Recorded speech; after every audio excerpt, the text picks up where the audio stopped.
Chapter 3. The Letter, Wasted Forgiveness.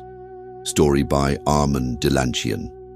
The nights in cell D14 had their own kind of violence. There were no fists, no shouts, just silence so dense it scraped against the walls like nails. On suicide watch, even time moved differently, slower, heavier. John lay wrapped in a wool blanket designed not for warmth but for prevention. No strings, no sheets, no sharp corners. Safety, they called it. Safety from himself. His daughters no longer wrote. Letters home were returned unopened. Forgiveness was a currency he couldn't buy, not anymore. Even the chaplain, who visited sometimes with scripture or just quiet, seemed powerless to puncture the darkness closing in around him. God had gone mute, or maybe John had simply forgotten how to listen. Prayer was now a ritual, empty as the silence. That morning, just after roll call, a correctional officer shoved a letter under his door. It was unmarked, no return address, no name on the envelope. Just thin blue ink, the old-fashioned curves of handwriting he recognized but couldn't quite place. His hands hesitated, chest tight. He tore it open. I don't know why I'm writing this. I've wrestled with it for years. Part of me thinks you deserve silence, but another part, the part that remembers who you were before everything collapsed, thinks you deserve the truth. Before everything happened, she found something in the attic of your mother's house, a box taped shut and buried beneath Christmas decorations. Inside it was a journal, your father's. I read it. I wish I hadn't, but I did. He wrote things that made me physically sick. He wrote about you, about what he did to you, the things he called lessons, the bruises, the fear. He said pain made a boy obedient. He said silence was strength.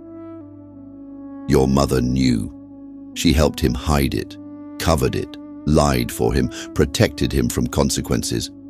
But you were left to carry the rot. I've enclosed one of the pages. I tore it from the journal. I didn't want to keep it. Maybe I hoped giving it to you would make the guilt easier to bear. Maybe I thought it would help you understand yourself. I don't know. John's eyes blurred as he unfolded the second page, yellowed and brittle. The ink was faded, the hand firm and cold. He cried again tonight. I told her it was necessary. Boys don't learn without bruises. Fear builds character. His silence is my victory. John's hands trembled. His mouth went dry. He dropped the page like it had burned him. The images hit him in waves, flashes he'd spent years burying under rage and routine. The belt, the basement, his mother turning up the volume on the TV while he screamed into the darkness. He hadn't remembered these moments clearly before, not fully. They'd lived in his muscles, not his mind. Now they were everywhere. The letter didn't bring clarity, it brought collapse. The guilt in his chest tightened like a vice, not just for what he'd done, but for where it had started, for what he became, for not being strong enough to stop the cycle. The journal didn't free him, it damned him all over again. He felt like a broken copy of the man who had hurt him. That night, he waited until the lights dimmed and the guards walked past. He stood on the cold metal toilet, the wool blanket twisted in his hands. He tied one end into a knot around the light fixture above, flimsy but high enough. The other end he wrapped twice around his neck, tight. He took a breath, then another. No prayers, just the voice in his head whispering, "End it, you're still him." He stepped off the toilet. The fixture gave a screech, then snapped clean from the ceiling. He fell hard. The metal groaned, the blanket unraveled. He collapsed into the concrete, gasping, the wind knocked out of him. His throat burned, but not enough to finish it. He lay there for what felt like hours, sprawled in a heap, tears soaking into the floor, not from pain, from failure. The guards didn't find him.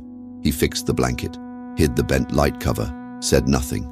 The next morning he sat cross-legged beneath the window slit. The sun bled through like it always did. He looked at the crumpled letter beside him. The journal page was still there. He didn't know what to do with it.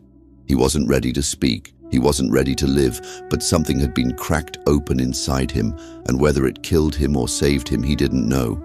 He just knew silence wasn't enough anymore. Thanks for tuning in.